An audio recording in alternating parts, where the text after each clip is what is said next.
Howdy, folks. It's your boy here, back for some more Fire Emblem Heroes, and Choose Your Legend 7 is officially in the game, so we've gotten the units, and we've had a chance to use them for a little bit and take a look at how some of their new skills and interactions work. Now, today's video is going to be focused around the new ace skill on Gulvig.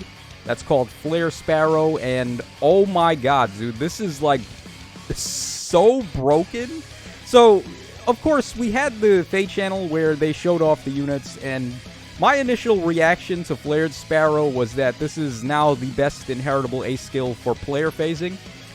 After having a chance to use it in-game, after free pulling Gulvig, like, bro, this has exceeded my expectations. It's actually stronger than I thought it was going to be, and I already thought it was broken. So, like, just try to wrap your head around that for a second. Now, the inheritance restrictions on Flared Sparrow are insanely lenient, like way too lenient, actually. I was honestly thinking this might have been only for range units and maybe even only for range flyers, but bro, it's like all cavalry and all flyers are able to get it, regardless of weapon type. So the only weapon type that gets shafted here is staff types, but I mean, staff types may not even want this. They probably want to be doing something else anyway, so let's go ahead and take a look at the effect here. So if unit initiates combat, deals a flat 7 damage to foe as combat begins. This effect is not reduced by any DR effects that the enemies have, but it cannot knock the opponent out, so you can't take them below 1 HP to 0. Really strong, man. That's just like 7 points of free damage when you initiate combat is just very good.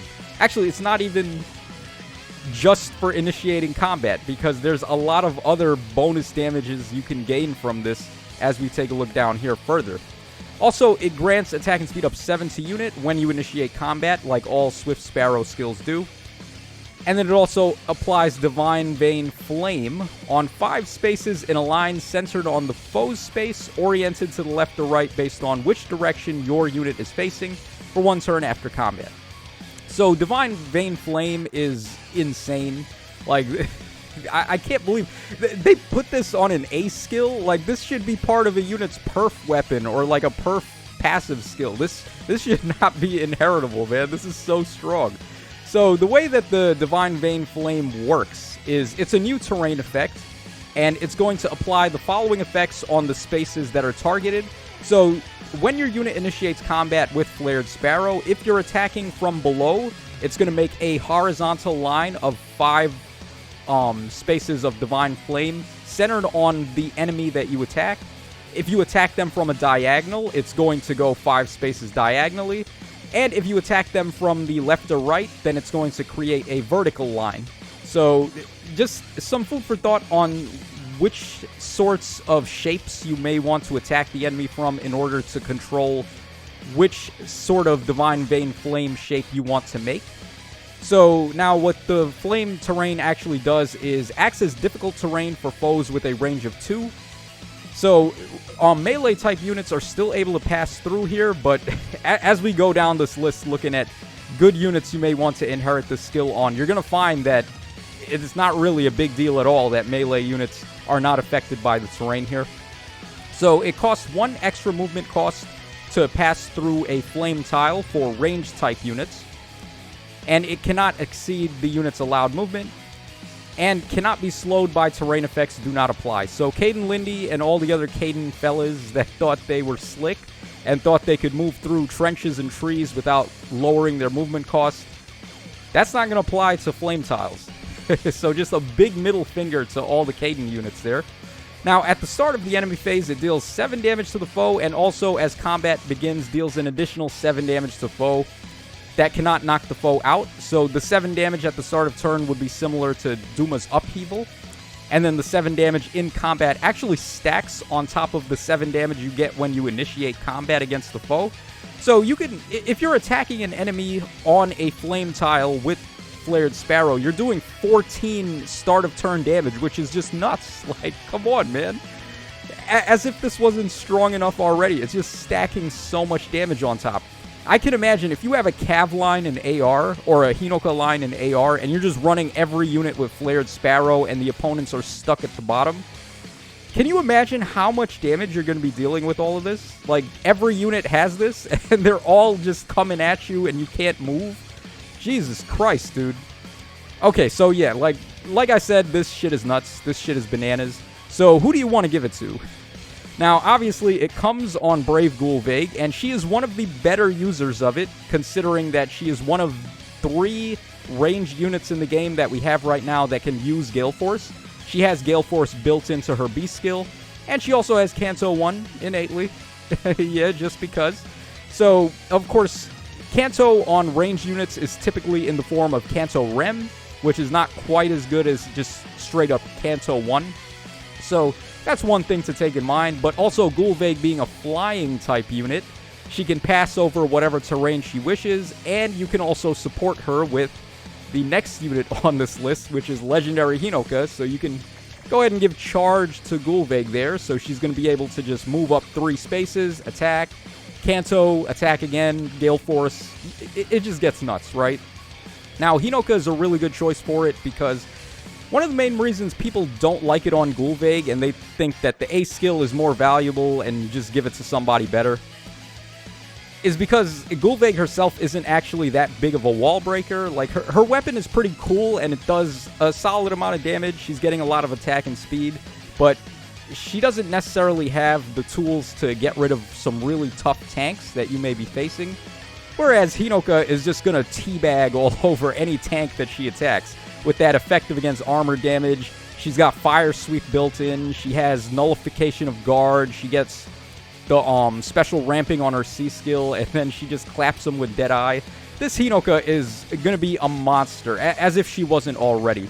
So, a very good choice to give Flared Sparrow to, and she can just support all your other flyers just as well, giving them all charge and special ramping.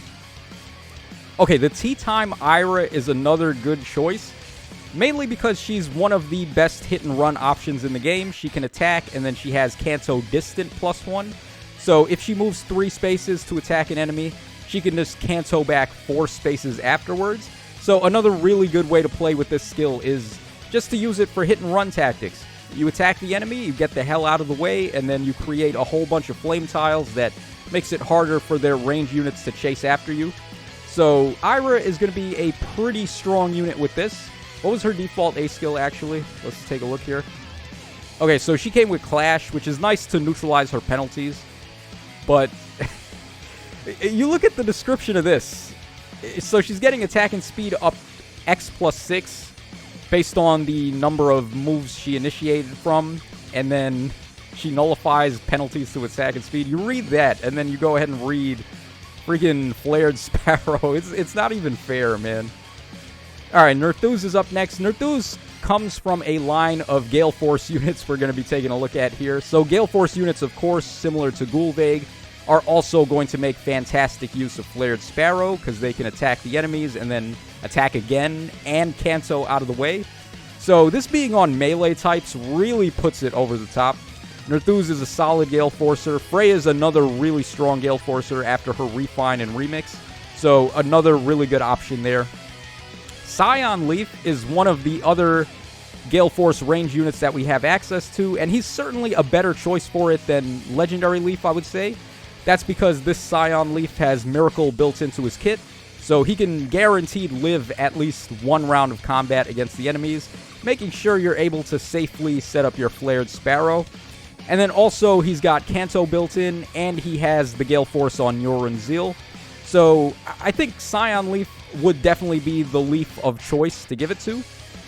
Now, also, another thing about this guy you got to keep in mind is that... Where is it? Oh, over here. So his attack and speed is actually pretty solid, right? So he's got 40 attack, 41 speed. This is a unit that you kind of want to stack speed on anyway, whereas Legendary Leaf, not so much.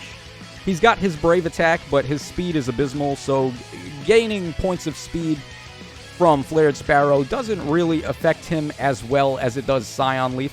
So I would say definitely Scion Leaf, but still, I mean, being the final ranged Gale Forcer we have access to still gives this guy some solid opportunities to use Flared Sparrow. Next up, we have Thief Nina, who is a god of hit-and-run tactics. So she can run up, hit the enemies, and then Kanto back to her starting space. Going to make really strong use of Flared Sparrow, and she has the longest attack reach in the game when you use her duo skill. It gives her +1 movement, and she's a ranged unit, so 6 space of reach is pretty strong with this. Next up, we've got Ninja Korin, who can pop her duo skill to sort of be like a Gale Force. Actually, all of the ninja units I have placed here, because they can all just pop their duo skill to act again during the turn. So, as we said previously, being able to Gale Force with Flared Sparrow, so you can just set up 2 stacks of flame tiles, is very strong. And all of these guys also have access to Kanto. You could give her Kanto Rem, her Kanto Rem, and then her Kanto Rem. So just very sick, disgusting degeneracy will be going on when you give the, Flared Sparrow to all of these ninja units. I feel like Lyn is probably the weakest choice of the batch, mainly because her stopping power isn't what it used to be. It's not that tough to survive around a combat against Lyn, and Lyn doesn't have as much protection. Like, Legjarn is a stat ball, so she can probably survive around a combat and make full use out of her Flared Sparrow. Korin dealing magical damage also gives her a bit of an edge, but Lyn is a little bit harder off than the other two, so maybe the other two, I would say, are slightly better choices for it, but it's still very strong on Lyn, of course. Alright, next up we have the Chroms here. Now, rearmed Chrom is interesting as well because, of course, he's a rearmed unit. So if you were to give him Flared Sparrow, he could pass it around to the rest of your barracks like the chick at the bar, man. So, like, this is crazy. Giving it to rearmed heroes, particularly the cavalry and flying ones, because those are the ones who can get it. So think of units like Alfred, who has a perf A skill that he can't give out to people. You would be able to just give him that, and then he could pass it around. There's also rearmed Tana, rearmed Ingrid. So keep an eye out for your rearmed heroes that can get Flared Sparrow. But I brought up Chrom in particular because I think he actually makes good use of the skill. He can be a solid Gale Force option. He's got to change fate, so he can repo and take another action. So, just a lot of ways you can use this guy's skills to your advantage with Flared Sparrow. And Brave Chrom very much in the same boat, although Brave Chrom doesn't have -1 special triggers, so he's not going to be as solid as a Gale Forcer as his Fallen variant. But, I mean, there's always Legendary Robin, right? Well, Brave Robin, who can give you the Rally Spectrum effect to essentially have Gale Force, but I mean, both of these guys are good. Seliph is good because he's got Kanto 2 built in. He has Miracle built in, so he's guaranteed to survive around a combat, and then you can run hit and run on this guy's B skill and just extend the amount of spaces you can get out of the way after you attack, which is something I didn't really bring up on all of the other melee-type units that we took a look at here. So, like Ira, of course, the Chrom units, and Seliph. I think we took a look at others as well, like Nerthuz and Freya, probably not so much because they have unique B skills, but on the melee-type units, you give them hit and run, so they can sort of bypass enemies that may have Kanto control, and then you still Kanto 1 because you're a melee-type unit, and you set up a wall of fire with Flared Sparrow. It's going to be hard for them to chase after you. So Seliph's another good user for it. The New Year Yarn, of course, he's a Gale Force option, so he'll be able to also make pretty good use of Flared Sparrow. We have the Bunny Carla. Yes, Carla, not Ira, even though they look exactly the same in Fae. I don't know why they couldn't differentiate them a little better. Ira's art was actually vastly different from Carla's in the original FE4. If you've played the original FE4, you would know. But anyways, Carla is a monster when it comes to dealing damage. She can negate the enemy's specials, so they can't use Pavis and Aegis to survive. You're going to clap them with a special, and then she's got Kanto Rem, so she can get out of the way. Pretty solid stuff with Flared Sparrow there. Niffle has built-in Fire Sweep, so she can attack for free and then Kanto herself out of the way. Another good use for Flared Sparrow there. Legendary Veronica. Now, it's a little questionable, actually, on Veronica. It's good on her, of course, right? Like, I'm not going to say it's not going to be good on her, but Veronica's in a spot where she really wants to be winning as many speed checks as she can, and the bonus 2 points of attack and speed you get from Catch 4 might actually be a little bit better on her, which it's crazy to think. But yeah, like, that's how crazy the speed creep has gotten. Veronica's only at base 45 compared to like base 47 and 48 that we're seeing now. So with Veronica, she really wants to win speed checks, but I'm not going to tell you Flared Sparrow is going to be bad on her. So just some food for thought with her. Next up, we have New Year Elm, the cutie pie. So this guy, he could also work as another Gale Force option. He's a flying type unit with 3 reach, so you could have him run up, attack, Flared Sparrow, Gale Force, attack again, and then Kanto himself to safety. So another option there. And then finally, the Claudes. So particularly the ones with Fallen Star. I think this Claude is actually the better choice, better than Legendary Claude, and the reason why is because this guy actually has Kanto Rem built in. Yeah, he has Kanto Rem built into his daggers, so he can pull off the hit-and-run style a little bit better. Fallen Star gives you 80% DR when you initiate combat, so you're more likely to survive, and the extra catch here is that these two inflict gravity on nearby enemies from the target after they attack with Fallen Star.